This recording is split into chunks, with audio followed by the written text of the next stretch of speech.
থাকা তোমাদের একটা অধিকার, তোমরা যাও। যারা এই সরকারে যুক্ত হলেন, আমাদের প্রত্যাশা ছিল তারা এই সরকারে যুক্ত হয়ে আওয়ামী লীগ নিষিদ্ধের প্রস্তাব ক্যাবিনেটে তুললেন, কিন্তু 9 মাস হয়ে গেলেও এই আসিফ মাহমুদরা আজ পর্যন্ত ক্যাবিনেট মিটিং এ আওয়ামী লীগ নিষিদ্ধের প্রস্তাব তুলে নাই। দিনের বেলা আওয়ামী লীগ নিষিদ্ধ চাই আর রাতের বেলা আওয়ামী লীগের পুনর্বাসন চাই, এই ফর্মুলায় কাজ করছে। দিনের বেলা আওয়ামী লীগ নিষিদ্ধের বড় বড় লেকচার তুলে আর রাতের আধারে আওয়ামী লীগের পুনর্বাসনের জন্য যা যা করার তাই করতে আসিফ এবং মাহমুদ। এই দুইজন যদি অনতিবিলম্বে পদত্যাগ না করে, আমরা গণ অধিকার পরিষদ তাদের 15 দিনের আলটিমেটাম দিয়েছি, আমরা 15 দিন দেখব।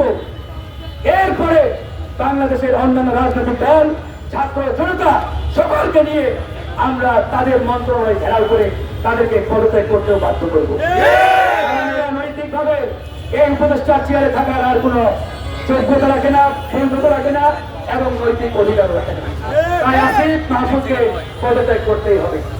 আর এখানে আমরা আজকে দাঁড়িয়েছি, পুলিশ এবং প্রশাসনকে বলবো, আপনারা যদি ওই হাসিনা মার্কা আচরণ করার চেষ্টা করেন, তাহলে কিন্তু জনগণ ওই হাসিনার পেট্রোল বাহিনীর উপরে যেরকম আচরণ করেছিল ঠিক একই আচরণ আগামীতে দেশের জনগণ আবারও করবে।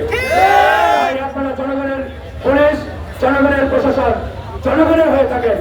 আমরা চাই পুলিশ বাহিনী যাতে জনগণের বন্ধু হয়ে কাজ করে।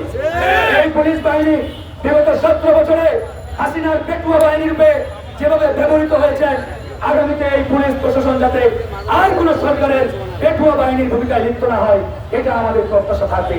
সেই জায়গা থেকে আমরা প্রয়োজনে পুলিশ প্রশাসনকে সহযোগিতা করতে প্রস্তুত আছি। তার আগে এই পুলিশ এবং প্রশাসনের আচরণের পরিবর্তন আনতে হবে। তাই আমরা প্রত্যাশা করি আমরা সকলকে নিয়ে একটি সুন্দর সোনার বাংলাদেশ নির্মাণ করবো, জনগণের সংগীতে বাংলাদেশ নির্মাণ করবো। তো যাদের বন্ধুগণ, আজকে এখানে আমরা আছি, আমাদের একটি প্রতিনিধি দল ইতিমধ্যে ভিতরে প্রবেশ করেছেন।